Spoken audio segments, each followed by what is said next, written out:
Welcome to the Tamil commentary room பட்டறை unfiltered. இன்னைக்கு CSK match. So CSK வந்து CSK ஜெயிக்கிறதுக்கு இன்னைக்கு சரியான ஒரு டெம்ப்ளேட் கிடைச்சிருக்கு. ஐடியா ரெடி அப்படிங்கிற மாதிரி சிவம் தூபேவும் மேத்யூ ஷாட்டும் இன்னைக்கு பவர் பிளேல பவுலிங் போடணும். அதான் எனக்கு இன்னைக்கு வந்து ஸ்ட்ராட்டஜி. சார், கண்ணாடியை திருப்பினா எப்படி சார் அதாவது வண்டி ஓடும்? கண்ணாடியை திருப்பினா எப்படி கண்ணாடியை ஜீவா திருப்பினா வண்ட ஓடும்? கண்ணாடியை திருப்பினா வண்டி ஓடுனுச்சு நேத்து எஸ்ஆர்ஹெச்சுக்கு. அதாவது எஸ்ஆர்ஹெச் சிஎஸ்கே கத்துக்கிற நிலைமை இருக்கு. அதாவது நீ என்ன வேணா டீம் எடுக்கலாம், என்ன வேணா பண்ணலாம், ஜெயிக்கலாங்கிறதுக்கு நேத்து சரியான ஒரு நேத்து மேட்ச் ஒரு ஷார்ட் ரிவ்யூ மாதிரி பாத்துருவோம். எதுக்கு நான் அந்த சிவம் தூபே மேட்ச் ஷாட் கண்டென்ட் சொல்றேன்னா, நேத்து அபிஷேக் சர்மா பவர் பிளேல பவுலிங் போட்டாரு. ஓகே. அவர் பவர் பிளேல பேட்டிங் ஆடி தான் ஜெயிக்குங்கிறது கேள்விப்பட்டிருக்கோம். நேற்று ஹர்ஷ் தூபையும் அபிஷேக் சர்மாவும் நேற்று பவர் பிளேல 3 ஓவர் போட்டாங்க. டேவிட் பெயின் தான் பவுலிங் ஓபன் பண்ணாரு. ஃபர்ஸ்ட் ஆமா, ஓவர் போட்டாரு. 25 ஸோ ரன்னு. வந்து லீக்ல வந்து நீ மேட்சுக்கு மேட்ச் வந்து பவுலிங் காம்பினேஷன் மாத்திக்கிட்டே இருக்காங்க. மேட்சுக்கு பவர் மேட்ச் பிளே யாரு ஏதாவது வேணாலும் போடலாம். போடலாம் போலயே. யாரு என்ன வேணா பண்ணலாம். நீ நீ என்ன வேணா பண்ணலாம் இந்த லீக்ல. இன்னைக்கு என்ன நடக்குதுன்னு யாருக்குமே புரியல. நிதிஷ்குமார் ரெட்டி போன மேட்ச் வந்து ஃபர்ஸ்ட் ஓவர் போட்டாரு. இதை வச்சு 12வது ஓவர் போட்டாரு. நல்லாதான் ஸோ போட்டாரு ஆனா ஆக்சுவலா போன மேட்ச். என்ன கலீல் அகமது, அன்சுல் கமோஜ், AK-47, BK-47 எதுக்கு? நீ பாட்டு மேத்யூ ஷாட்டை வச்சு பந்து போடியா, ஓபன் பண்ணு பவுலிங். சஞ்சு சாம்சன் வேணா கொடுங்க, அபிஷேக் சர்மா போட்டார்ல அது மாதிரி அவர்கிட்ட கொடுங்க, ஸோ கீப்பிங் அங்க நிறைய மாத்திக்கங்க. பேர் ப்ரோ இருக்காங்க ப்ரோ. ஆயுஷ் மாத்ரி ஆயுஷ் ஆயுஷ் மாத்திரையெல்லாம் மாத்ரி ஒரு ஆக்சுவலா போலர். ஆல்ரவுண்டரான்டா. ஆமா. அண்டர் அவனையும் 19லலாம் அவனுக்கு கூட ஓவர் கொடுக்கலாம். அண்டர் பேட்டிங்ல தான் 19லலாம் வேலை வாங்க முடியல, போலிங் நல்லா பவுலிங் போட்டிருக்கான். கொடுத்தாதான் வேலை வாங்குங்க. அண்டர் 19லலாம் நல்லா அதுதான் போலிங் அதான் போட்டிருக்கான். இன்னைக்கு ஃபுல்லா அன்கன்வென்ஷனா இருக்கணும் சிஎஸ்கே. எஸ்ஆர்எஸ் நேத்து பண்ணாங்க பாரு, ஒண்ணுமே இல்லாத ஒரு டீம் வச்சுக்கிட்டு கேகேஆர்ல போய் அப்படி சொல்ல முடியாது. SRHல 200 அடிக்கிறதுக்கு ஆள் இருக்கே. நம்ம 200 கிட்ட அடிக்க இருக்கா? அந்த பவுலிங்க பர்றாடி. முதல் ஓவர்ல 25 ரன் கொடுக்குறாங்கடா. அதுக்கப்புறம் என்ன பண்றதுன்னு தெரியாம அதுக்கப்புறமும் வரிசையா அதுக்கப்புறமும் அபிஷேக் சர்மா ஒரு ஓவர் போட்டு 15 ரன்னு. ஸோ 4 ஓவர்லேயே வந்து பார்த்தீங்கன்னா ஒரு 57 ரன் வந்துருச்சு. பட் ஆமா, அதனால தான் எனக்கு டவுட்டாக இருக்குது. இப்போ சிஎஸ்கேல வந்து இந்த விஷயத்த பண்ணால் எப்படி இது சரியாகும் அப்படின்னு சொல்கிறீங்கன்ட்டு.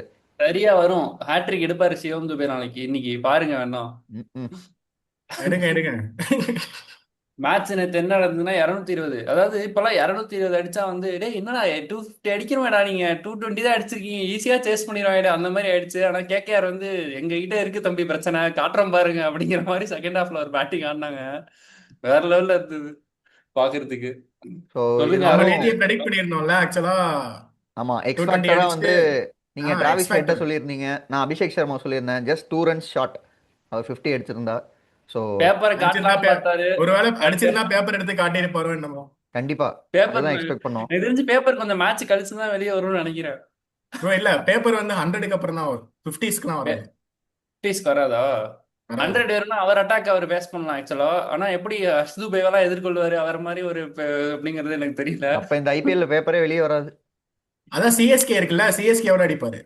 டேய், கலீல் கிளாசன் அடிச்ச ரன் வந்து எனக்கு, நான் தான் சொன்னேன் கிளாசன் அடிப்பாருன்னு. ஆனா வந்து ஆவரேஜ் ரொம்ப சீரியஸா எடுத்துக்கிட்டோம். டக்குன்னு மறந்துட்டான் ஒன் டே ஆடிட்டு இருக்கோமா இல்ல T20 ஆடிட்டு இருக்கோமான்னு. அப்படியே படுத்துட்டானுங்க. 100 ஏதோ செம்மையா ஸ்டார்ட் பண்ணானுங்க, 4 விக்கெட் போச்சு. அப்புறமா நிதிஷ்குமார் ரெட்டியும் கிளாசனும் வந்து இங்க 4 1 1 1 1 4 இப்படி ஏதோ ஒரு பயங்கரமான ஒரு டெம்ப்ளேட் ஆடிட்டு இருந்தானுங்க. இப்படி அவனுங்க ஆடி நான் பார்த்ததே இல்லை. ஏதோ திடீர்னு SRHக்கு ஏதோ மூளை ஏதோ வந்துருச்சா அப்படிங்கிற மாதிரி இருந்தது. ஆனா இல்லை, இல்ல அவனுக்கு ப்ரோ, அப்படி நம்மளுக்கு விட்டா ஆக்சுவலா வந்து வந்து அவன் அப்படி ஆடலனா அந்த 220 ஆமாம் வந்திருக்காது. வந்திருக்காது. கடைசியில அவன் போ- கொஞ்சம் இதே போன சீசன் ஆங்கர் வச்சுக்க. பண்ணி எடுத்துட்டு போயிட்டான். இதே போன சீசன்னா 201க்கு ஆல் அவுட் ஆயிருப்பானுங்க. அது 4 விக்கெட் குயிக்கா போனதுக்கு 17 அப்புறம் ஓவர்லயே ஆல் அவுட் ஆயிருப்பானுங்க. 17 ஓவர்ல 200க்கு ஆல் அவுட் ஆயிருப்பானுங்க. இந்த தடவை திடீர்னு ஒரு அவேர்னஸ் வந்துருச்சு போன வருஷம் வாங்கின இதுல அடியில. ஓகே ஆமா. நமக்கு 220 வந்தா போதும் இந்த டீம் கிட்ட, ஒரு 2 பேரை தூக்குனா காலி ஆயிரும்னு சொல்லிட்டு ஏன்னா செம்மையா ஆடினாங்க. அதுக்கப்புறம் அந்த பேட்டிங் பார்த்தீங்கன்னா அங்கித் வர்மா வந்து 1 ரன்னுக்கு அவுட்டு. ஹர்ஷ் டூபே வந்து 9 ரன்ஸ் தான். சலீல் அரோரா டக்கு. ஓகேவா? ஸோ ஆமா, சிவன்குமார் 4 ரன்னு. ஸோ அவங்க ஆடின ரிதம் வந்து ஏதோ கரெக்டு தான், இல்லைன்னா அந்த ஸ்கோரே வந்திருக்காது தான். கரெக்ட் தான். ஆனா எனக்கு செம்ம ஷாக்கு அப்படி ஆடனோடனே. அதுவும் கிளாஸ் அப்படி ஆடுறது வந்து எனக்கு செம்ம ஷாக்கா இருந்தது. ஏன்னா எப்ப வேணா வந்து ஒரு அவன் ஸ்லாட்ல இருந்தா தூக்கி அடிச்சிருவான். நேற்று ஸ்லாட்ல இருக்கிறதுமே அவன் அடிக்கல. அங்கேயும் கேப்ல அடிச்சுட்டு 1 2 இந்த மாதிரி தான் ஆடிட்டு இருந்தாங்க. சென்சிபிளா ஆடிட்டு இருந்தாங்க உண்மையிலே. இதான் உண்மையான சென்சிபிள் பேட்டிங். எஸ்ஆர்எச் வந்து நம்ம பார்க்காத ஒரு சென்சிபிள் பேட்டிங் ஒரு 2 வருஷமா. And one more thing. காலங்காலமா கிளாசன். தலை நமக்கு நிறைய இதை பண்ணி காட்டியிருக்காரு. அது வந்து நேத்தி taking a leaf out of தலர்ஸ் புக்ல இருந்து எடுத்து நீ கண்டிப்பா கிளாஸை கன்ஃபார்மா நேத்தி வாங்க போற, பண்ணிட்டாரு. அது மட்டும் கன்ஃபார்ம். ஓகே. ஏய் தலை நல்லா இதை மாதிரி தான் ஆங்கர் பண்ணுவாரு. சரி, ஓகே. கிளாசனை ஆனா பத்தி தலை நேத்து கடைசி 2 ஓவர் அடிப்பாரு. கிளாஸ் அவுட் ஆயிட்டோம். கிளாசனை பத்தி ஒரு ஸ்டார்ட் தலை ஆனா நேத்து கடைசி 2 ஓவர் மட்டும் தான் அடிப்பாரு. கிளாசனை பத்தி ஒரு ஸ்டார்ட் நேத்து சொன்னீங்க, அரவிந்த். ஸோ வருண் சக்கரவர்த்தி அண்ட் சுனில் நரேன், இவங்க 2 பேரையும் வந்து ஒரு விக்கெட்டே விட்டது கிடையாதுன்ற மாதிரி. ஸோ ஸ்ட்ரைக் ரேட் ஆமா. எங்கேயோ இருக்குன்னு நேற்றும் அதே மாதிரி தான் ஆச்சு, போட்டு பொழந்து தள்ளிட்டாங்க. வருண் ஆக்சுவலா சக்கரவர்த்திக்கு அதான் டிஃபரன்ஸே. அவனுங்க 2 பேரோட ஓவர்லயுமே 7 ஓவருக்கு 83 ரன் அடிச்சுட்டானுங்க. ஆமா வருணுக்கு ஆக்சுவலா என்ன ஆச்சுன்னே புரியல ப்ரோ. நல்லா போட்டுட்டு இருந்தான் வேர்ல்டு கப் வரைக்கும். 25 நம்பர் ரன்ஸ். ஒன் ஸ்பின்னரா இருந்தான். ஆமா இப்போ வந்தாலே அடிக்கிறானுங்க, பார்த்தாலே அடிக்கிறாங்க. வார்டன்னாலே அடிப்போங்கிற மாதிரி வருணை பார்த்தாலே அடிக்கிறானுங்க. அவர் அவனை வந்தோடனே ஸ்ட்ராட்டஜியோட வரானுங்கடா. ஃபர்ஸ்ட் ஓவர் அட்டாக் பண்ணா எப்பயுமே ஒரு மாதிரி குல்தீப் யாதவ் அதே கேட்டகரி தான். ஃபர்ஸ்ட் ஓவர் ஆனா நீ என்ன அடிச்சிட்டேன்னு குல்தீப்னா வச்சுக்கோங்க. கொஞ்சம் அப்படியே அழுதுருவான். இவன் குல்தீப் கொஞ்சம் ஜென்ரலாவே வந்துருவான். மூஞ்சி சின்னதா தான் இருக்கும். ஃபர்ஸ்ட் ஓவர் அடிச்சிட்டீங்கன்னா இன்னும் சின்னதாகி செவந்து போயிடும். இல்ல வருண் சக்கரவர்த்தி அதே கேட்டகரி தான். நிறைய பார்க்க அப்படியே தான் இருக்கான். ஆனா நிறைய ஒரு ஷார்ட் மாதிரி பால் உள்ள நிறைய ஷார்ட் பால்ஸ் போடுறாரு. அது ஈஸியா பிக் பண்ணக்கூடியது மாதிரி இருக்கு, கட் ஆடுற மாதிரி இருக்குது. ஸோ அதெல்லாம் இல்ல அவர் இது அவன் அவன் ஸ்ட்ராட்டஜி அப்படிதான். அந்த ஷார்ட் ஆஃப் லென்த்ல போட்டு உள்ள கொண்டு வரதான் அவன் ஸ்ட்ராட்டஜி. எப்பயுமே அப்படிதான் போட்டுட்டு இருக்கான். அது ஆனா நீ சொல்ற மாதிரி அதை வந்து அவனுங்க கிராக் ரீட் பண்ண பண்ணிட்டானுங்க. ஆரம்பிச்சிட்டாங்க. ரெடியா ஆமா இருக்கானுங்க. ஆமா. ஷார்ட் பாலுக்கு ரெடியா இருக்கானுங்க. பேக் ஃபுட்ல ஃபர்ஸ்ட் போய் லாங் ஃபர்ஸ்ட் ஆன்லயும் மிட் ஆன்லயும் அடிச்சிட்டு இருக்காங்க. ஃபர்ஸ்ட் பால் ஆக்சுவலா லெங்க் கரெக்டான லெங்க் தானே போட்டான். அவன் என்ன பண்றாங்க, முதல் 2 பால்ல அவன சான்ஸ் எடுத்துறாங்க. ஏன்னா விக்கெட் போனா பரவாயில்ல, முதல் 2 பால்ல இவன் 6 அடிக்கணுங்கிறத சொல்லி தான் அனுப்புறாங்கன்னு நினைக்கிறேன். வந்த உடனே சொல்லி வச்ச மாதிரி மொதல் பால் 6 அபிஷேக் சர்மா. அது ஆக்சுவலா பேட் பால் கூட கிடையாது, ரொம்ப மேலலாம் கூட போடல. நான் முதல் 2 பால்ல சான்ஸ் எடுக்கிறேன், ஃபர்ஸ்ட் அதுக்குள்ள 6 போயிடுச்சுன்னா அடுத்து அவன் டிஃபென்சிவா தான் போகணும். டிஃபென்சிவா போகும்போது கொஞ்சம் வேகமா போடுவான், ஃபாஸ்ட் ஷார்ட்டா போடுவான். அவன் அப்படியே அங்கங்கே மனிவர் பண்ணி 1 2 அடிச்சாலே 12 ரன் ஆயிரும் அந்த ஓவர். ஸோ அதுல இருந்து அவன் கம்பேக் கொடுக்கவே முடியாது. அதுக்கப்புறம் அட்டாக்ல 2 ஓவர் தான் போட்டிருக்கான் நேத்து. இதெல்லாம் பார்த்ததே இல்லை நம்ம ஆக்சுவலி. அண்ட் ஆனா அவனை முசர்பானி பவர் பிளேல எதுக்கு இருந்த இடத்துல வந்தானே எனக்கு சத்தியமா தெரியல. அண்ட் முசர்பானி 4 விக்கெட் எப்படியோ எடுத்துட்டாரு திக்கி முக்கி. பட் இன்னுமே அந்த வேர்ல்ட் கப்பில் போட்ட ஒரு அந்த ரிதம் அவர் கொஞ்சம் டெலிவர் பண்ண இதெல்லாம் வந்து இன்னும் பண்ணலைன்னு தான் நினைக்கிறேன். ஸோ அதை ப்ரோ அவர் சரி பண்ணிட்டு அவர்கிட்ட வரணும். இருந்து நீங்க அவ்வளவுதான் எக்ஸ்பெக்ட் பண்ணலாம். வேற என்ன அவர் என்ன பண்ண முடியும்? அவரால பண்ண முடிஞ்சதை பண்ணிட்டு தானே இருக்காரு. கண்டிப்பாக. அப்படி டெவலப் ஆவாரு. அந்த மாதிரி ஏதாவது சான்ஸ் கொடுத்தாதான். ஏன்னா இந்த மாதிரி ஒரு பிக் லீக்ல எல்லாம் ஆடின எக்ஸ்பீரியன்ஸ் கிடையாதுல்ல. ம். இந்தியன் கிரவுண்ட்ஸ்லயும் பெருசா ஆடினது இல்ல. கொஞ்சம் கொஞ்சமா தானே லேர்ன் பண்ணுவான், நல்ல அப்படியே பாயிண்ட். கத்துக்குவான். சூப்பராக சொன்னீங்க. கொஞ்சம் ஷார்ட்டா தான் ஸ்டார்ட் பண்றாரு. அதாவது கொஞ்சம் மேல போடலாம். ஆக்சுவலா ஷார்ட்டா தான் அவரோட ஹைட் அட்வான்டேஜ் யூஸ் பண்றேன்னு சொல்லிட்டு ஸ்ரீலங்கால செமையா பெர்ஃபார்ம் பண்ணோம். அப்புறம் இந்தியாக்குள்ள ஒரு ஸ்ட்ரகிள். கொஞ்சம் ஷார்ட்டா தான் போடுறாரு. விக்கெட் எடுத்ததுலாமும் ஷார்ட்டான பால்ல தான். கொஞ்சம் மேல போட்டா ஏதாவது மூவ்மெண்ட், அவர் மூவ்மெண்ட்டுக்கு ஆடவே முடியாது. ஆக்சுவலா ஹேசல்வுட் ஹைட் கரெக்டான ஏரியாஸ் மட்டும் ஹிட் பண்ணான்னு வச்சுக்கோ, முசர்பானி ஆடவே முடியாது. டெஸ்ட்லாம் நம்ம பார்த்துருக்கோம். அண்டர்டேக்கர் மாதிரி இருக்கான் ப்ரோ அவன். அது ஏர்போர்ட்ல நடந்து போயிட்டு இருக்கான். அவன் மட்டும் அவ்வளவு பெருசா இருக்கான். போலீஸ்லாம் குட்டி குட்டியா போயிட்டு இருந்தானுங்க. அதுதான் ஹைட்டை யூஸ் பண்ணலாம். இன்னும் கொஞ்சம் மேலே போட்டாலே டிரைவ்லாம் அவனுக்கு அவ்வளோ சீக்கிரம் டிரைவ் பண்ண முடியாது. மேலே போட்டா ஏசல்வுட் மாதிரி தான் இவனும். அந்த குவாலிட்டி இல்லை, ஆனால் அந்த ஹைட் இருக்கு. சரி வேற ஓகே. நேத்தி எனக்கு மேட்ச் வருத்தப்பா. ஆக்சுவலா நம்ம ப்ரெடிக்ட் பண்ண மாதிரியே SRH ஈஸியா வின் பண்ணிட்டாங்க. டேய் அப்படியே வாங்க நம்ம ப்ரெடிக்ட் பண்ணது CSK மேட்சுக்கு போயிடுவோம். ப்ரோ, அங்க ப்ரெடிக்ட் போயிடுவோம். பண்ணது KKR வின்னு. இவனுங்க KKR வின் வந்து நீங்க நீ மெஜாரிட்டி தான்டா. வந்து 2 பேர் SRH தானடா சொல்லியிருந்தோம். அவன்லாம் KKR தான். நான் ஹரிவன் கேகேஆர் கிளியர் தான் சொன்னேன். வின்னர். KKR தான் அப்ப கிளியர் நான் தான் வின்னர். SRH சொன்னோம். ஆமாம் ஆமாம் ஆமாம். நீ தான் SRH சொன்ன. எந்த ஓகே. ஆங்கிள் நீ சொன்ன எனக்கு தெரியல. அபிஷேக் சர்மாவோட பவர் பிளே பவுலிங் வச்சு சொன்னியா? இல்ல நம்ம தான் சொல்லிட்டோமே டிராவிஸ் செட் வந்து அடிப்பாருன்ட்டு. இல்லை அதே மாதிரி நானும் அபிஷேக் நானும் சர்மாவும் வந்து அடிச்சிட்டாரு. அபிஷேக் சர்மா அடிப்பான்னு சொல்லிட்டு அப்புறமா யோசித்தேன், ஐயோ இது கேகேஆருக்கு சொல்கிறோமே அப்படின்ட்டு. பட் பரவாயில்ல. ஓகே சரி அப்படியே வாங்க அஜித் வந்து நம்ம. அப்பப்ப நாஸ்டாடாமஸ் மாதிரி ஏதாவது சொல்றாரு. அங்கிரீஷ் ரகுவன்சினா நேத்து அவனும் அடிக்கிறான். ரன் அவுட் ஆமா எல்லாரையும் அங்கிரீஷ் அடிச்சு விட்டு ரகுவன்சி கடைசியில் வந்து அவனும் ரன். ப்ரோ நல்லா நேற்று செகண்ட் விளாண்டாங்க. ஹாஃப் பாத்தீங்கன்னு வச்சுக்கோங்க, நம்ம ஸ்கூல்ல இருக்கப்ப கிரிக்கெட் ஆடும்போது என்னெல்லாம் தப்பு பண்ணமோ எல்லாத்தையுமே நீ பார்க்கலாம். கிரவுண்ட்ல ஐஸ் ஸ்கேட்டிங் மாதிரி அங்கங்க சறுக்கி விளையாண்டுட்டு இருந்தானுங்க. பால் லெஃப்ட் ரைட் சென்டர் எல்லா பக்கமும் விட்டுட்டு இருந்தானுங்க. ரன் அவுட் தொடர்ந்து 3 ரன் அவுட் நேத்து. ஒரே ஜாலியா டக்குன்னு இருந்துச்சு செகண்ட். KKR தான் வளர்றாங்களா இல்ல பாகிஸ்தான் வளர்றாங்களான்னு ஒரு டவுட் வந்துருச்சு. எங்கிட்ட அங்கிட்ட ஓடிட்டு எல்லாமே இருக்காரு. குறுக்க பண்றானுங்க, குறுக்க ஆனா ஏன்டா ரன் நீங்க வர ஏன்டா மாட்டேன். அப்படி ஓடிட்டு இருக்கீங்க?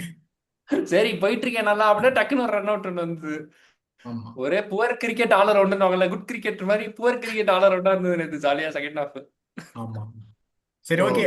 CSK மேட்ச்க்கு போயிடலாம் ப்ரோ போங்க. சிஎஸ்கே விசஸ் பஞ்சாப் இன்னைக்கு. சொல்லுங்க. முதல்ல எனக்கு ஒரு டவுட்டு. மேத்யூ ஏ ஷாட் வேலை. ஆ. மேத்யூ ஷாட் வேலு வேலு தான். வேலு வேலு வேலு வேலு வருவாரா இருக்காரா இல்லையா, அதுதான் கேள்வி. அதாவது டிக்கெட் சேல்ஸ் வந்து கொஞ்சம் கம்மியாயிருச்சுன்னு தலைக்கு பேடு கட்டி நெட்ஸ்ல இறக்கி விட்டாங்க. தலை போய் ஒரு ஆடுங்க அப்படின்னு. அதுல வர வீடியோ ஸ்டார் ஸ்போர்ட்ஸ்ல லெஃப்ட் ஆஃப் ஸ்பின்னர் தலை போல்டா வர வீடியோ எல்லாம் போட்டுட்டு இருக்கானுங்க. டேய் கட்டின டேய் இந்த மாட்டீங்களாடா ஃபுட்டேஜை இப்பெல்லாம். காட்டக்கூடாதுடா. இந்த அவர் ஃபுட்டேஜை சிக்ஸ் காட்டக்கூடாது. அடிக்கிறத காட்டணும். அதுதான் பிரவீஸுக்கும் தலைக்கு பேடு கட்டி உள்ள போய் கொஞ்சம் ஆடுங்க, அப்பதான் சேல்ஸ் ஆகும். நீங்க ஆடுவீங்கன்னு நீங்க பரப்பி விடுவானுங்க அப்படின்னு சொல்லிட்டு எனக்கு தெரிஞ்சு ஆட மாட்டாங்கன்னு நினைக்கிறேன். பிரவீஸ் வேணா சான்ஸ் இருக்கு, ஆனா தலை ஆட சான்ஸ் இல்ல. ஆனா பாப்போம் என்னன்னு CSK சொல்லுங்க. மேனேஜ்மெண்ட் உங்களுக்கு ஆகணும்டா. லாஸ்ட் 3 வருஷமா போட்டு டிக்கெட்டே வந்து எவ்வளவு டிக்கெட்டு கஷ்டப்பட்டு டிக்கெட்டு வாங்க டிக்கெட்டு வச்சு, அதுவும் பிளாக்ல தான் வித்துக்கிட்டு இருந்தானுங்க. இது ப்ராசஸ் தேவைதான். ப்ராசஸ் ப்ராசஸ் அப்படின்ற இந்த டீம் இப்ப டிக்கெட்டு அந்த மாதிரிதான் இருக்கு. டேய், அஜித்த வந்து வர வச்சு டிக்கெட் வித்தானுங்கடா லாஸ்ட் சீசனு. யாரு சத்தியமா கேம்பா நண்பரா? கேம்பா கேம்பா நண்பர். நண்பரே தான். அதாவது ஓகே யாருமே ஓகே. வரலன்னு தோத்துக்கிட்டே இருக்கானுங்கன்ட்டு செலிபிரிட்டி கண்ணில் தேடுறதுலாம் யார் யார் ஃபோன் நம்பர்லாம் இருக்கோ எல்லோ பேஜை பார்த்து எல்லாருக்கும் கால் பண்ணானுங்கன்னு நினைக்கிறேன். வாங்க ஃப்ரீயா வாங்க, நாங்க அவர் பாத்துக்கிறோம். கூப்பிட்டாலே வரமாட்டாரே ப்ரோ. அவருக்கு இந்த மாதிரி பொது நிகழ்ச்சினா பிடிக்காது இல்ல, அப்புறம் எப்படி அவர் வந்தாரு? வந்து இப்ப நிதி கலெக்ட் பண்ணிட்டு இருக்காரு ரேசிங்க்கு. ஓகே ஒரு ஓகே ஓகே. உங்களுக்கு எதிராக ஒரு புரட்சிப்படை ஒன்று உருவாகி உள்ளதா அப்படிங்கிற மாதிரி இந்தியாவில ஒரு புரட்சிப்படை பண்ணிட்டு இருக்காரு ரேசிங்க்கு. இதெல்லாம் அதனால யாரா யார் அவன்கிட்ட கேட்டா, யாரா நீ யார் அப்படிங்கிற மாதிரி வந்து அழகா யார் நடிச்சுட்டு போக வேண்டியதானே. யார்கிட்ட இருந்தெல்லாம் காசு வருதோ எல்லாத்தையும் இப்போதைக்கு கலெக்ட் பண்ணிப்பாரு ஓகே. ரேசிங்க்கு. அதனால வந்தாரு சிஎஸ்கே மேட்ச்க்கு. ஒருத்தன் என்னடானா ரேஸுக்கு போயிட்டான், இன்னொருத்தன் என்னடானா பாலிடிக்ஸ் போயிட்டான். இப்போ வந்து ஆமா, அடுத்து எஸ்கே என்னதான் பிக் திங்னு வந்து ஒரு குரூப் சுத்திட்டு இருக்கு. நம்ம அவர் வந்து கோலிவுட் 25 கோலிவுட் எங்க போகுதுன்னே தெரியல ப்ரோ. நீங்க கிரவுண்டுக்குள்ள வந்துதான் எங்களுக்கு வீட்டுல சத்தம் கேட்கும் அப்படின்னாரு. அதுக்கப்புறம் தலையே இன்ஜூரி ஆகி போயிட்டாரு 2 வாரத்துக்கு. So coming back to cricket. கிரிக்கெட்டை கம்மிங் ஓகே. பற்றி பேக் டு நம்ம கிரிக்கெட் போனா பேசுவோம். பயமா இருக்கே. பஞ்சாப் வந்து அடி அடின்னு அடிச்சிருக்கானுங்க 4 வருஷமா. என்ன கம்மிங் பேக் பண்ண சொல்ற நீ இதுல? இல்லை, எனக்கு இன்னைக்கு என்னன்னா வந்தாலும் ஜெயிக்கல. கூப்பர் கானலி அந்த ஓப்பனிங் பேர்லாம் வந்து கொஞ்சம் ஃபெயில் ஆவாங்கன்னு தான் தோணுது. பிரப் சிம்ரன், பிரியான் ஷாரியா. ப்ரோ ரொம்ப பயங்கரமா டீப்பா அனாலிசிஸ் எல்லாம் பண்ணா சிஎஸ்கே ஜெயிக்கிறதுக்கு வாய்ப்பே இல்லை. அதனால கிரிக்கெட்டிங் மேலோட்டமா பாயிண்ட்லாம் பண்ணுங்க. யோசிக்காதீங்க. ஒரு ஃபேன்ஸ் பாயிண்ட் ஆஃப் வியூலேருந்தே நம்ம பேசுறோம். ப்ரோ இல்லை, திடீர்னு எனக்கு எனக்கு யுஸ்வேந்திர மனசில் சகல் இருக்க ஷேன்வான் பாயிண்ட் மாதிரி அதுதான். போடுவான். எனக்கு மனசில் இருக்க பாயிண்ட் அதுதான். ஷேன்வான் மாதிரி ஆயிரும். இன்னைக்கு ம். ஸ்ரேயாஸ் ஐயர் பெர்ஃபார்ம் பண்ணுவாருன்னு எனக்கு தோணுது. அந்த டாப் ஆர்டரில் வந்து ஸ்டார்டிங் ஃபெயிலியரை பார்த்துட்டு ஸ்ரேயாஸ் ஐயர் நின்று கொஞ்சம் நல்லா விளையாடுவாருன்னு தோணுது. ஸோ போன வர சிஎஸ்கே 2025ல பஞ்சாப் வந்து சேப்பாக்ல அடிச்சப்பவே ஸ்ரேயஸ் ஐயர் தான் அடி அடின்னு அடிச்சான். சரியா? ஆமா. ஸ்ரேயஸ் ஐயருக்கு இங்க திடீர்னு ஷேன்வான் மாதிரி பவுலிங் போடுவான் யுஸ்வேந்திர சகல். ஹர்ப்ரீத் பார் வந்து ஏதோ வேர்ல்ட் கிளாஸா ஒரு 100 இந்தியாக்கா 200 மேட்ச் ஆன மாதிரி 10 போடுவோம். ஹர்ப்ரீத் பாரு ஆக்சுவலா கொண்டு வரலாம். ஏன்னா இங்கேயும் வந்து டாப் ஆர்டர் ஃபுல்லா ரைட் ஹேண்டர்ஸா இருக்கானுங்கல்ல, ப்ரோ சஞ்சு, உங்களுக்கு என்ன நைட் ருத்து. மேர் ஹர்ப்ரீத் பார் என்ன நைட் மேர் எனக்கு தெரியும். நமக்கு ஏபிடி தெரியும். விராட் கோலி பயங்கரமான ஆர்சிபி ஃபேன்ஸ்க்கு மட்டும்தான் ஹர்ப்ரீத் ஆர்சிபி பாரோட மேட்சுக்கு மட்டும் உள்ள வந்துட்டு இன் தெரியும். அண்ட் அவுட் அடுத்த மேட்ச் தூக்கிடுவானுங்க. ஸ்ரேயஸ் கோபால் இந்த மாதிரி சில கேட்டகரி எல்லாம் இருக்கு. ஆர்சிபி மேட்ச் மட்டும்தான் விளையாடுவது. சரி, ஸ்டாயினிஸ் ஒரு வாட்டி சேசிங்ல 100 அடிச்சானோ எல்எஸ்ஜில இருக்கப்போ, சேப்பாக்குலையா இல்ல எக்கானா ஸ்டேடியமான்னு தெரியல. ஆனா முன்னாடி அவனும் மத்த சிஎஸ்கே தான் டீம்லாம் அடிப்பான். முன்னாடி சேப்பாக்கு மற்ற டீம்லாம் வந்தா சரி சிஎஸ்கே பிளேயரோட பெர்ஃபார்மன்ஸ் வந்து ஹைலைட் ஆகும். இப்ப அவன் பண்ணதுதான் ஞாபகம் இருக்கு. அவன் வந்து ஒரு 100 அடிச்சான்ல, இவன் வந்து ஒரு 70 அடிச்சான்ல, இவன் வந்து ஒரு 5 அடிச்சான்ல, அந்த மாதிரிதான் இருக்கு. ஏய் அந்த மூத்தர சிந்தில விட்டு முக்கனீங்களே அவன் தானே நீங்கிற மாதிரி. போன தடவை அந்த ஸ்பின் ட்ரைவ் ஃபார்ம் பண்ணாங்கல்ல, அஸ்வின், ஜடேஜா, நூறுன்னு. சேப்பாக்ல 7 அவுட் ஆஃப் 7. மீதி 7 மேட்ச் தான் கணக்கே. மீதி 7ல 3 ஜெயிக்கிற டீம் இருக்கு. 14ல 10 கேம் மை கேம் ஸ்டார்ட்ஸ் அப்படின்னு ஆரம்பிச்சிட்டாங்க. சேப்பாக்ல 5 கேம் அடி போன சீசன்ல. கரெக்ட். சிஎஸ் பவர் பிளேல அஸ்வின்ட்ட கொடுத்து கொடுத்து அடி அடின்னு அடிச்சு விட்டாங்க. இந்த தடவை 100 அந்த பவர் பிளேல கொடுக்குறது வேலையெல்லாம் தயவு செஞ்சு விட்டுருங்க. அதுக்கு மேத்யூ ஷாட் பவுலிங்கே நான் பாக்குறேன். நான் மியூட்ல வச்சாவது பாக்குறேன். ஏன்னா அதையும் எனக்கு அனலைஸ் ஆயுஷ் பண்ணுவாங்க மாத்திரை கமெண்ட்ரியில. பவுலிங்காவது காட்டுங்க, என்னதான் பண்றான்னு பார்ப்போம். டேவிட் பெயின் முத ஓவர்ல அடி வாங்கினது வந்து இசான் கிஷனுக்கு அம்மா தோதா போச்சு. இனிமே நீ என்ன ஒரு ஓவர்ல 25 ரன் போயிடுச்சு. இனிமே நீ என்ன பண்ணா என்ன என்ன இதுக்கு மேல நீ என்னடா அடிச்சிருவ அப்படின்ட்டு தான் அபிஷேக் சர்மா போய் கொடுத்த மாதிரி இருந்துச்சு.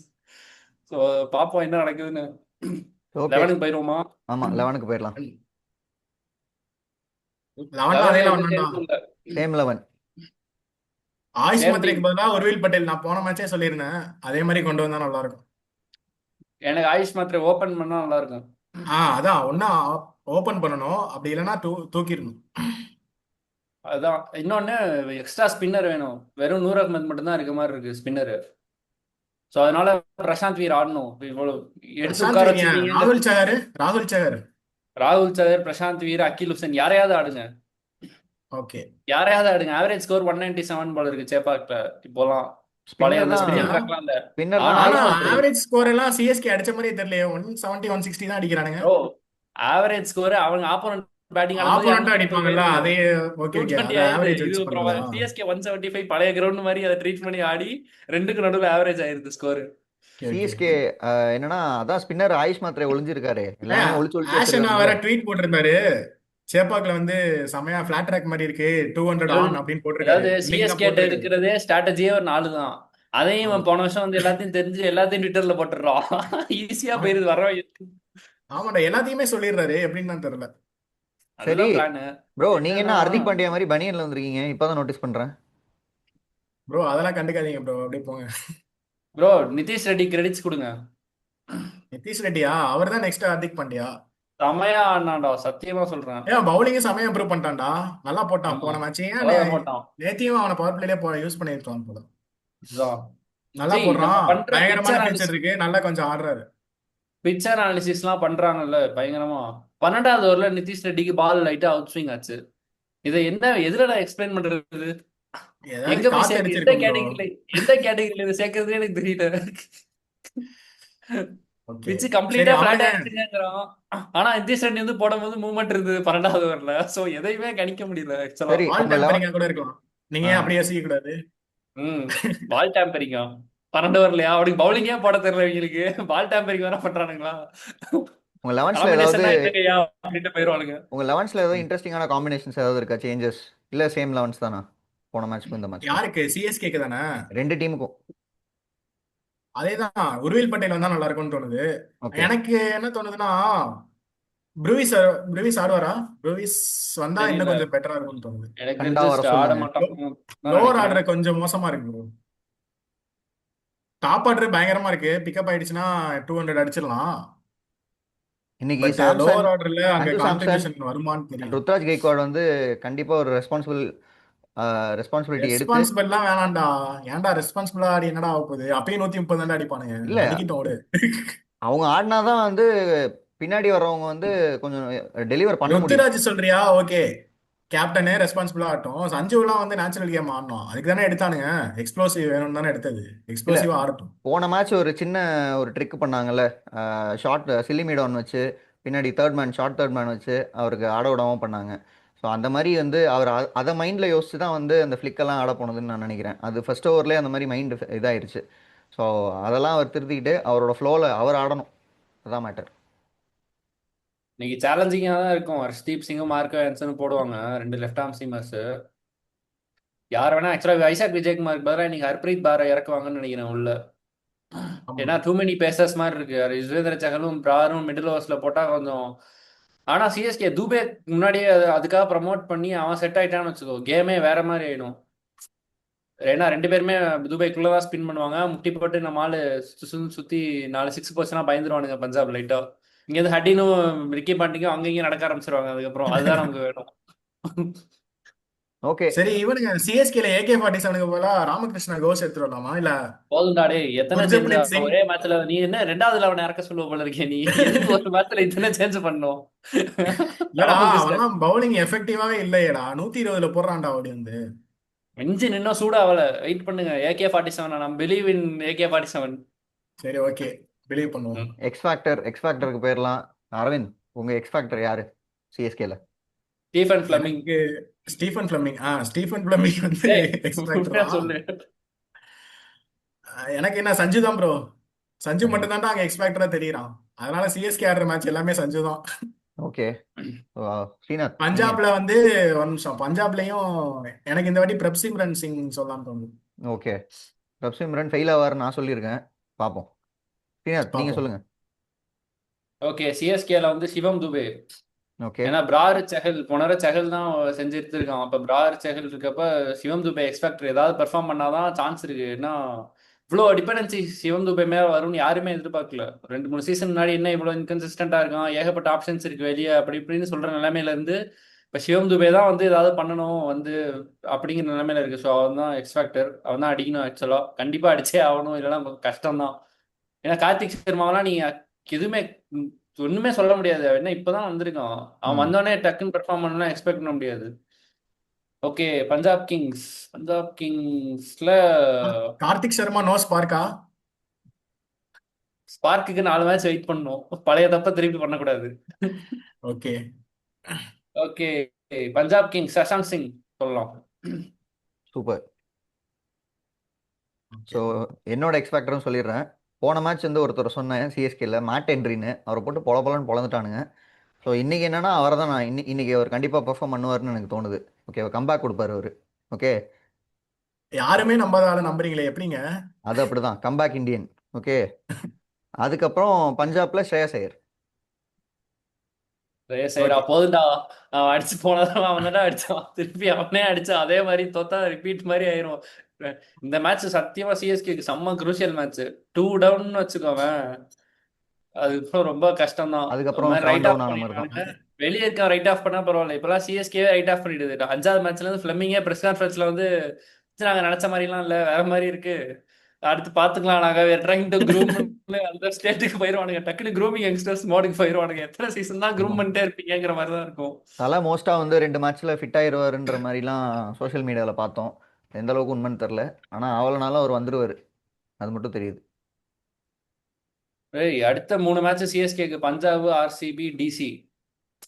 So this could be over quickly அப்படின்னு சொல்லுவாங்க.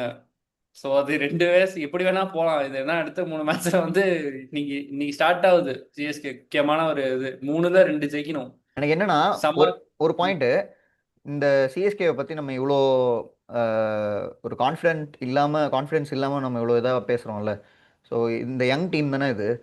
இது பயங்கரமான ஒரு பர்ஃபார்மன்ஸை கொடுக்க போகுதுன்னு தான் இந்த 3 மேட்சஸில் நான் நினைக்கிறேன். ஸோ போன மேட்ச் தோத்ததுக்கான ரிசல்ட்டாக வந்து ஒரு அக்ரெஷனை நீங்கள் பார்ப்பீங்க, பேட்டிங் bowling எல்லாத்துலேயும்.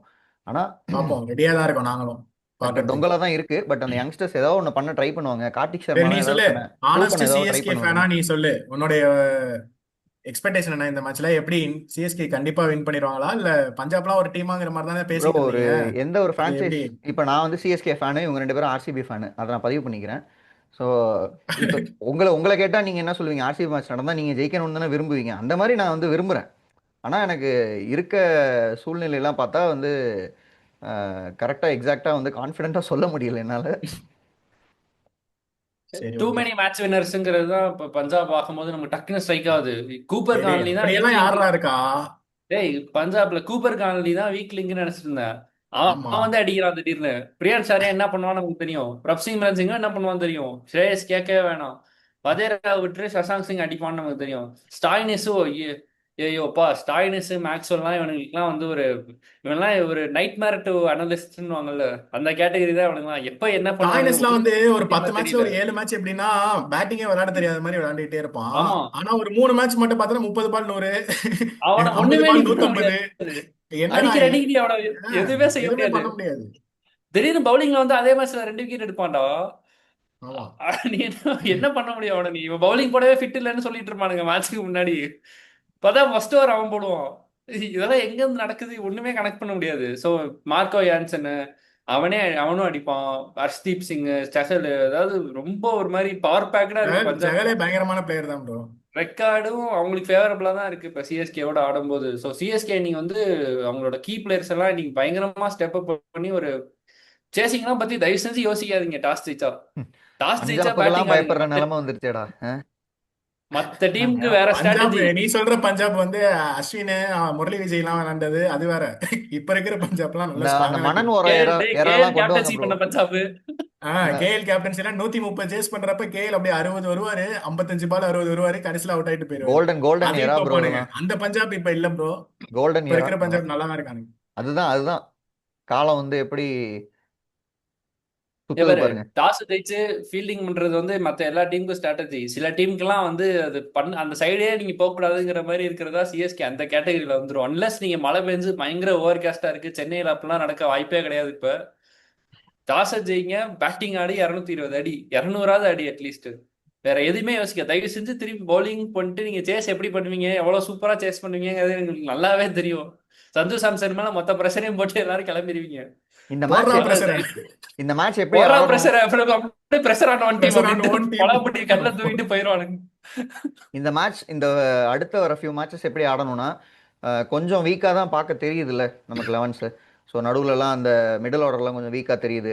அங்கங்கே கேப்ஸ் இருக்க மாதிரி இல்ல இருக்கு. பவுலிங் அதோட வீக்கா இருக்கு. அதான். Middle so ஆர்டரோட. பேட்ஸ்மேன்ஸ் என்ன பண்ணணும்னா, போன மேட்ச் வந்து அந்த அந்த தப்பை தான் பண்ணாங்க. பட் அது தப்புன்னு சொல்ல மாட்டேன். அதே மாதிரி ஒரு ஃப்ளோவில் என்ன ஆனாலும் பரவாயில்ல, நான் ஹிட்டுக்கே போகலாம், ஸ்டார்ட்ல இருந்து வந்து மேட்ச் தோத்தாலும் ரிசல்ட்டை பற்றி கவலைப்படாமல் ஒரு பெரிய ஸ்கோரை செட் பண்ணலாம் அப்படின்ற ஒரு மைண்ட் செட்டில் ஆடினா தான் அடுத்த ஒரு 3-4 மேட்சஸில் ஒரு 2 வின் ஒரு 3 வின் நம்ம பார்க்கலாம் அப்படின்னு நினைக்கிறேன் சிஎஸ்கேட்ட. எனக்கு என்னமோ அப்படி தான் தோணுது. ஏடா, சீசன் ஸ்டார்ட் பண்றதுக்கு முன்னாடி கண்டிப்பா வந்து ஜெயிப்போம், பிளே ஆஃப் போயிருவோம்னு சொல்லிட்டு இருந்தானுங்க. இப்ப என்னடான்னா 5ல ஒரு 2 மேட்சாவது ஜெயிக்கணும், இல்ல 7ல 3 மேட்சாவது ஜெயிக்கணும். அந்த மைண்ட் செட் எப்படி, அது ஏன் அப்படி வருது உங்களுக்கு? விளையாண்ட லட்சணம் பிரவிஸ் தான். தான் காரணம் அதுக்கு. பிரவிஸ் தான் காரணம். Okay okay okay. அவன் அடிச்ச அடியில அவன் பார்த்துப்பான் எல்லாத்தையும், தலை இருக்காரு அப்படின்னாங்க. மேட்ச் ஸ்டார்ட் பண்றதுக்கு முன்னாடி எல்லாம் இன்ஜூர் ஆனோடனே பேனிக் மோடுக்கு போயிடுச்சு ஃபர்ஸ்ட் மேட்ச் முடிஞ்சதுக்கு அப்புறம். நல்ல வேலை போன மேட்ச் பிரவிஸும் இருந்தா அவுட் ஆயிருந்தா அவ்வளவுதான். நீங்க ஃபேன்ஸ் நிலைமையெல்லாம் நினைச்சு பாருங்க. கரெக்ட். டேய், பிளானோட வரணும்டா. சிஎஸ்கேக்கு நான் சொல்றது இதுதான். அங்க போய் பாத்துக்கலாம் அப்படின்லாம் கிடையாது. பஞ்சாப்லாம் ஹைலி அனலிட்டிக்கல் டீம். அவனுங்க எங்க நீ ஸ்கோர் பண்ணணும்னு உங்களுக்கு தெரியும். சஞ்சு சாம்சன் எங்க அடிப்பான்னு உங்களுக்கு தெரியும். ருத்ராஜ் கெய்க்வாத் என்ன பிளான் ட்ரை பண்றான்னு தெரியும். ஆயுஷ் மாத்திரை எப்படி கண்ட்ரோல் பண்ணா உங்களுக்கு தெரியும். அவங்க பிளானோட வருவாங்க. நீங்களும் எந்தெந்த ஏரியாஸ் அடிக்கணுங்கிற பிளானோட வரணும். அங்க போய் பாத்துக்கலாம், 4 ஓவர் பார்த்து ஆடலாங்கிறதுலாம் வந்து 2011 நடந்த T20s அதெல்லாம் ஒர்க் ஆகும். இப்போ வந்து 4 ஓவர் பார்த்துட்டு அப்புறமா நம்ம வந்து இன்ஸ்டிங்ஸ் டேக் ஓவர்னா அதெல்லாம் வேலைக்கே ஆகாது. அதுக்குள்ள முடிச்சிருவாங்க இங்க பிளானோட வந்து. இந்த ஏரியா நான் அடிக்க போறேன், மார்க் ஆன்சன் பட்டா நான் அவனை இப்படி கவுண்டர் பண்ண போறேன். ஹர்ஷ்தீப்புக்கு இந்த பிளான். பிரார் பவர் பிளேல வந்தா என்ன பண்ண போறீங்க? சஹல் போட்டா என்ன பண்ணுவீங்க திடீர்னு பவர் பிளேல? அதுக்கு இதுக்கு தான் எல்லாத்துக்கும் சொல்றேன் பிளான் இருக்கு. அதுக்கு தான் சஹல் சொல்றேன் இதுதான் சஹல் சர்ஃப்ராஸ் கான் வச்சு ஸ்வீப் பண்ணிடுவோம் எல்லாரையும். அதுக்கு தான் ஸ்வீப் சொல்றேன் பண்ணிக்கிட்டே இருக்கும். ஆஹா, சாம்சனோட ரெக்கார்டு வந்து இப்ப சாம்சன் ரெக்கார்டு புவரா இருக்கு. சஹலோட 7வது ஓவர் வந்துருவான். ப்ரோ அதுக்கு முன்னாடியே கூட வருவான். நீங்க பொறுமை அதுக்கு தான் சொல்றேன். பிளெமிங்க மாத்துங்கன்றேன். பிளான் எல்லாமே வந்து நல்லா ஆயிடும். பிளம்பிங்க மாத்தினா எல்லா பிரச்சனையும் சரியாயிருமா? எல்லாமே ஆயிடும் ப்ரோ. ஆக்ஷன் முடிக்கும் போது என்ன சொன்னீங்க? எல்லா ஆக்ஷன் முடியும் என்ன சொல்றீங்க? எல்லாத்தையும் தலைவன் பார்த்து தான் சொன்னீங்க. தலைவன் இப்ப நானா பிளம்பிங்கா? சொல்றேன், அது காசி தாத்தா சொல்றாரு, நான் அதுக்கு என்ன பண்றது? அது நீங்க மறுக்கிறீங்களா? ப்ரோ அப்படி இல்ல, ஜெயிக்கிறப்ப தலைவன் தோனி, தோக்குறப்ப தலைவன் ஃபிளமிங். இது வந்து அதை அவனை பர்சனல் மாத்தினா சரியாயிருங்கிறது தப்பான ஒரு இது. அதெல்லாம் விஷயம் கிடையாது. நீங்க பிளான் பண்ணுங்க, அனலிஸ்ட் வச்சிருக்கீங்க, உட்கார்ந்து ஒவ்வொரு பிளேயர் உட்காரணும், அந்த டீம்லயே அந்த கல்ச்சர் வரணும். டேட்டா ட்ரிவனா போயிட்டு இருக்கப்ப நீ அதுக்காக ரொம்ப பைத்தியகரத்தனமா எதுவும் பண்ண வேணாம். லெஃப்ட் வந்துட்டான், இனிமே நான் அனுப்பவே கூடாது, நான் லெஃப்ட் ஹேண்டர் தான் வேணும்னு இப்ப இந்தியன் டெஸ்ட் டீம் ஒன்று பண்ணானுங்க பாரு, வாஷிங்டன் சுந்தர 3 அனுப்புறேன்னு. அந்த மாதிரிலாம் எதுவும் பண்ணாம சென்சிபிளா இருக்கணும். ஆனா வந்து உங்களோட ஏரியாஸ் நீ எங்க ஸ்கோர் பண்ண போறங்க. பேட்டிங்ல தானே லெஃப்ட் பிஹைண்ட் சிஎஸ்கே. மற்ற டீம் கம்பேர் பண்ணும்போது எல்லாம் கண்டிப்பா கன்சிஸ்டன்டா 220 அடிக்கிறாங்க. இவங்களால 220 அடிக்க முடியல. இவங்களோட மேக்ஸிமம் பட் 185 அடிச்சாலே நம்ம ஒரு பெரிய விஷயமா இருக்கு. அதுலயே சிவந்து ஒரு 50 ரன் அடிச்சிருக்கணுங்கிற மாதிரி இருக்கு நிலைமை. ஸோ அதுதான் பிரச்சனை. அப்ரோச் மாத்தணும். பர்சனல் மாத்துறதுனால மட்டும் மாறாது. ஓவர்சீஸ் வேற பஞ்சாப் வந்து ஆஸ்திரேலியன்ஸ் அப்படியே குத்தகை எடுத்து வச்சிருக்காங்க. அப்படியே மொத்தமா இறக்குறானுங்க. அது இந்த கூப்பர் கார்னர்லாம் எப்படி ஒர்க் அவுட் ஆச்சுன்னே தெரியல. ஸோ இன்னைக்கு என்ன வேணா நடக்கலாம். ஓப்பனாவே ஆஸ்திரேலியா ஆஸ்திரேலியா தான் பஞ்சாப் கிங்ஸ். அவனுங்க சப்போர்ட் ஸ்டாஃப்ல இருந்து எல்லாருமே வந்து ஆஸ்திரேலியன்ஸ் கூப்பர் கான்லயே எங்களுக்கு ஆஸ்திரேலியன் சர்க்கிள்ல ரொம்ப நாளாவே தெரியுங்கிறான் ஹேடின்னு. அவனுங்க யோசிக்கிறதே வந்து ஃபர்ஸ்ட் ஆஸ்திரேலியால பார்ப்போம், பாண்டிங்கும் ஹேடினும். இவனுக்கு பேசுற லாங்குவேஜ் வந்து அவங்களுக்கு தான் புரியும். அல்ட்ரா ப்ரொஃபஷனலா வந்து டு த ஃபேஸ். இதுதான் உன் பிரச்சனை. நீ உனக்கு ஒர்க் ஆகுது ஆகல, you are good you are bad, அப்படியே சுகர் கோட்டிங்லாம் கிடையவே கிடையாது ஆஸ்திரேலியன் கல்ச்சர்ல. நீ வந்து எதிர் யுவர் குட் ஆர் யுவர் பேடுங்கிற மாதிரி தான் கன்ஸ்ட்ரக்டிவ் ஃபீட்பேக்கும் கொடுப்பாங்க. அதை நீ எடுத்துக்கிறது எடுக்காதும் உன்னோட பிரச்சனை. உன்னோட ஓன் ஈகோ பத்தி பார்த்துட்டு இருந்தா தூக்கி போட்டு போயிட்டே இருப்பானுங்க ஆஸ்திரேலியால. அதெல்லாம் கன்சிடரே பண்ண மாட்டானுங்க ஒன்னு. அதனால அவங்களுக்கு அது அந்த கல்ச்சர் ஒர்க் ஆகுது. அவங்க ஆஸ்திரேலியன் அந்த மென்டாலிட்டி அதே கல்ச்சர் ஒர்க் கண்டிப்பா ஆகுது அந்த டீம். கண்டிப்பா. ஸோ வின் ப்ரெடிக்ஷன் என்ன ஸ்கோர் செட் பண்ணா, அதான் ஒரு 220 சொன்னீங்க கரெக்டா? 200 ஆர் 220 வந்து பேட் ஃபர்ஸ்ட் யார் பண்றாங்களோ அவங்களுக்கு ஃபேவரபுளா இருக்கும். சிஎஸ்கேனா 250 அடிக்கணும் ப்ரோ, ஏன்னா பவுலிங் இல்ல. ஓகே. டேய், கலீல் தான் இருக்கானே. கலீல் ஓகே, மேட் ஹென்ரியும் பவர் பிளேல டீசெண்டா தான் போடுவான். நீ 250 போய் 160 ஆல் அவுட் ஆகிறதுக்கு நீ ஒழுங்கா ஆடி 220 அடி. இதுதான் என்னோட இது. கரெக்ட் தான் கரெக்ட் தான். 220 அடிக்கிறதே பெருசு தான், பட் ஆனா 220யுமே டிஃபெண்ட் பண்ண முடியுமா அப்படிங்கிற டவுட் இருக்குல்ல. கிளிக் ஆகும் நம்பணும். இப்போ எல்லா மேட்சும் நூர் அகமத் ஃபிளாப் ஆவான், கலீல் ஃபிளாப் ஆவாங்கிறதுக்கு சான்ஸ் இல்லை. கண்டிப்பா கிளிக் ஆகும்னு வச்சுக்கோ. சான்ஸ் கொடுப்பான், பிரியான் சரியான சான்ஸ் கொடுப்பான். நீங்க எடுக்கணும். ஆமா, புவர் பஞ்சாபும் ஃபீல்ட் போன செட்டிங். மேட்ச் எக்ஸ்போஸ் ஆயிட்டானுங்க ஓரளவுக்கு. அதுதான். அவ்வளவு பெரிய டீம்லாம் இல்ல பஞ்சாப், ஈஸியா அடிச்சிடலாம் சென்னைலாம். ஆனா தலா இருந்தாதான் அது கொஞ்சம் மாஸ்டர் மைண்ட்ல ஏதாவது பண்ணுவாரு, கீப்பிங் பின்னாடி கேட்ச் நின்னுட்டு. கேட்ச் எல்லாம் டிராப் பண்ணிட்டுலாம் சுத்தக்கூடாது. கரெக்டான இடத்துல ஆள் வைக்கணும். ஸோ எக்ஸ்பெரிமெண்ட் நீங்க பண்றீங்கன்னா கால்குலேட்டடா பண்ணணும். ரேண்டமா எல்லாத்தையும் நான் லெக் சைடு பேக் பண்ணிட்டு ஆஃப் சைடு போடுறேன், இந்த மாதிரி வேலையெல்லாம் பண்ணா குட் பி ஓவர் குவிக்லி தான். மேட்சும் சரி, டோர்னமெண்ட்டும் சரி. ருத்துவே எக்ஸ்பெரிமெண்ட் தான். என்ன ஒரு 2 வருஷம் நீண்ட எக்ஸ்பெரிமெண்ட்டாக இருக்குது. சரி ஓகே, அதுக்கு ஒரு வழி பிறக்கும். ஆஹா, இப்பவே ஒரு மேட்ச் தோத்தோன்னே ருட்டு அவ்வளவுதான். அடுத்து சாம்சங் கேப்டன்சி கேட்க ஆரம்பிச்சிருவானுங்க 5வது மேட்ச்ல இருந்து. அதான் பாவம்டா போன டேய். வருஷம் அதுதான் மாதிரியே நடக்க இந்த போகுது. வருஷமும் 4வது மேட்ச்லயே கையை உடைச்சு அனுப்பி விட்டுருவானுங்க. அப்புறம் ருத்து வந்து சாம்சங் தான் கேப்டன். நான் வேற இந்த எங்கேயாவது போறேன் படத்துல வர அப்படின்ட்டு மாதிரி ஜடேஜா மாதிரி வந்து விஆர்எஸ் கொடுத்துட்டு கிளம்பிடுவான். குரு சிஷ்யன் மாதிரி கையை பிடிச்சு வச்சு உடச்சு விட்டுருவானுங்க ரஜினியும் பிரபுவும் சேர்ந்து. இந்த மாதிரி தான். அப்படிதானே பண்ணானுங்க போன வருஷம். ஆமா. டேய் இன்னொரு ஒரு பவுலர் ரூல் அவுட், அவனுக்கு பேர ரீப்ளேஸ்மெண்ட்லாம் நேம் பண்ணிட்டு அவன் பர்த்டே செலிப்ரேஷன்லாம் பின்னாடி சுத்தி சிரிச்சுக்கிட்டு விளையாண்டுட்டு இருக்கான். ஃபேமிலி ப்ரோ, சிஎஸ்கே ஃபேமிலி இல்லாம. ஸோ ஓகே, ஸோ இதோட இந்த உரையை முடிச்சுக்கலாம் அப்படின்னு நினைக்கிறேன். ஓகேல? ஸோ ரேண்டிங் நாளைக்கு நல்லா இருந்துச்சா? என்ன நல்லா இருந்ததா? Ranting super. நான் உங்ககிட்ட தான் எக்ஸ்பெக்ட் பண்ண ரேண்டிங்க. நீங்க அந்த ஸ்டேஜை தாண்டி கிரீஃப் ஓவர் கம் பண்ணி அக்செப்டன்ஸுக்கு வந்துட்டீங்க. வேற என்ன இனி என்ன ப்ரோ உங்களுக்கு ஒரு பண்றது? உங்களுக்கு வெற்றி ஒண்ணு தேவைப்படுது இப்ப சிஎஸ்கேக்கு. கண்டிப்பா. எல்லா சீசனும் இப்படிதான் ஆகுது. கடைசி நேரத்துல வந்து ஒண்ணு சரி, ஒண்ணு வெற்றி வேணும், அப்படி இல்லைன்னா தலை பேட்டிங் வந்து 2 6 வேணும். அவ்வளோ ரெண்டுத்துல அப்படிதான் ஒண்ணு போய்கிட்டு கொடுத்தா இருக்கு. போதும். ரெண்டு ஒண்ணு தானே, எதா இருந்தாலும் ஓகே தான். ஓகே தான். பார்த்துட்டோம்ப்பா. பைசா வசூல், சிவகார்த்திகேயன் கதவு கதவு ஜன்னல்லாம் திறந்து வச்சு வெயிட் பண்ணிட்டு இருப்பாரு, தலையேற்றி கிடக்குதா அப்படின்னு. பைசா வசூல் அப்படின்ற ஒரு முடிவுக்கு வந்து வர வேண்டிய நிலைமையில தான் ஒரு 2 3 வருஷமா போய்கிட்டு இருக்கு. சரி பார்ப்போம் இந்த தடவை ஏதாவது பிரேக் ஆகுதா, ஏதாவது மேஜிக் நடக்குதானே. ஸோ நாளைக்கு இதே மாதிரி இன்ட்ரெஸ்டிங்கான ஃபேக்ட்ஸ் அண்ட் ரிவ்யூவோட உங்களை வந்து சந்திக்கிறோம். ஸோ மறக்காமல் நம்ம சேனலை சப்ஸ்கிரைப் பண்ணுங்கள். Bye bye guys. டாட்டா Bye. டாட்டா.